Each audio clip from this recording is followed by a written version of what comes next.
تمہیں سوچ سمجھ کر فیصلہ کرنا چاہیے تھا۔ اب کیا ہم تمہارے شوہر کو بھی پالیں گے؟ انایا، ہم تمہیں میکے میں بٹھا کر نہیں رکھ سکتے، تمہاری چھوٹی بہنیں بھی ہیں، ہمیں ان کے بارے میں بھی سوچنا ہے۔ اپنی ذمہ داری تم اپنے شوہر پر ڈالو تو بہتر ہے۔ یہ بات جب میں نے حمزہ سے کہی تو وہ کہنے لگا کہ ٹھیک ہے، میں ایسا کرتا ہوں، چھوٹا موٹا کرائے کا گھر لے لیتا ہوں، لیکن میری تنخواہ پر پھر تمہیں گزارا کرنا پڑے گا۔ زندگی تو میں نے ابھی اپنے گھر میں اچھی ہی گزاری تھی، لیکن پھر حمزہ کے ساتھ ہی سے ایک کمرے کے چھوٹے سے گھر میں رہنے لگی۔ ایک بار حمزہ مجھ سے کہنے لگا کہ وہ پاکستان میں رہتے ہوئے کبھی بھی اپنا گھر نہیں بنا سکتا، اس لیے اگر وہ باہر جاب کے لیے اپلائی کر دے تو ممکن ہے ایک چھوٹا سا 2 کمرے کا فلیٹ لے۔ میں بھی اس بات پر راضی ہو گئی۔ اگلے ہی مہینے حمزہ کو ملائیشیا میں جاب مل گئی، یہاں تک کہ اس کا ویزا آ گیا اور میں بہت رو رہی تھی۔ حمزہ کی ملائیشیا میں نوکری لگی تھی اور کہنے لگا بس 1 سال کی بات ہے، میں اتنا پیسہ کما لوں گا کہ یہاں پر اپنا گھر لے سکوں، پھر کوئی مسئلہ نہیں ہے، پھر میں یہیں جاب کروں گا اور مجھے بہت اچھی جاب مل جائے گی کیونکہ میرے پاس ملائیشیا میں جاب کرنے کا ایکسپیرینس بھی ہوگا۔ وہ مجھے باتوں سے بہلانے کی کوشش کر رہا تھا لیکن میں روئے جا رہی تھی۔ مجھے اس بات کا بھی غم تھا کہ حمزہ کے والدین نے مجھے قبول نہیں کیا، کاش کہ وہ مان جاتے تو ہماری زندگی میں مزید آسانیاں پیدا ہو جاتیں۔ ایک اکیلے گھر میں رہنا میرے لیے بہت مشکل تھا۔ جانے سے پہلے حمزہ کہنے لگا میں روز تمہیں ویڈیو کال کروں گا۔ میں حمزہ کی مجبوری کو جانتی تھی۔ جانے سے پہلے مجھ سے کہنے لگا ملائیشیا پہنچ کر میں تمہیں بہت بڑا سرپرائز دوں گا۔ میں اس کی یہ بات سمجھ نہیں پا رہی تھی کہ وہ کیسا سرپرائز مجھے دینا چاہتا ہے۔ بہرحال مجھے چھوڑ کر وہ ملائیشیا چلا گیا، لیکن روزانہ باقاعدگی سے مجھے 1 بجے کال کرتا تھا، مجھ سے جی بھر کر باتیں کرتا تھا، لیکن پچھلے چند دن سے حمزہ کا رویہ مجھے بہت عجیب لگ رہا تھا۔ میرا دل برے طریقے سے گھبرانے لگا تھا کیونکہ 8 دن گزر گئے تھے اور حمزہ صرف میسیج پر بات کر رہا تھا۔ بات کیا کر رہا تھا، بس مجھے بہلانے کی کوشش کر رہا تھا۔ اب تو میرے دل میں یہ وسوسے بھی اٹھنے لگے تھے کہ کہیں حمزہ مجھے دھوکہ تو نہیں دے، ہو سکتا ہے کہ مجھ سے دل بہلانے کے لیے اس نے شادی کی ہو اور اب ہمیشہ کے لیے ملائیشیا چلا گیا ہو۔ اس سوچ نے تو میری جان نکال لی۔ لیکن کچھ دن بعد ہی حمزہ کی ویڈیو کال، اس کی شیو بڑی ہوئی تھی، چہرہ اترا ہوا تھا، اسے دیکھ کر لگ رہا تھا جیسے وہ واقعی میں بیمار ہو۔ مجھے دیکھ کر کہنے لگا کہ 8 دن سے بخار میں مبتلا تھا، آج ہی ہمت نہیں ہو رہی تھی، لیکن تمہیں اس لیے کال کی تاکہ تمہیں کہیں بے وفا نہ سمجھو۔ میرے دل میں آنے والے خدشے کو اس نے فوراً سے دور کر دیا تھا۔ یہ سن کر میرا دل مطمئن ہو گیا۔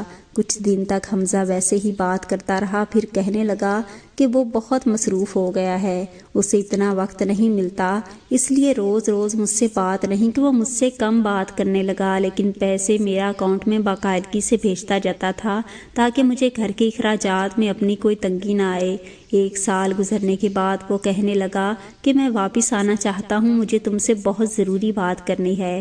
میں تو یہ بات سن کر بہت خوش ہو گئی کہ وہ پاکستان واپس آ جائے گا۔ میں نے اس بات کی طرف توجہ ہی نہیں دی کہ وہ مجھ سے کیا ضروری بات کہنا چاہتا ہے۔ جانے سے پہلے بھی اس نے ایک سرپرائز کا ذکر مجھ سے کیا تھا، لیکن میں اس بات کو بالکل بھول چکی تھی۔ مجھے حمزہ کے آنے کی اس قدر خوشی تھی کہ بیان سے باہر تھی۔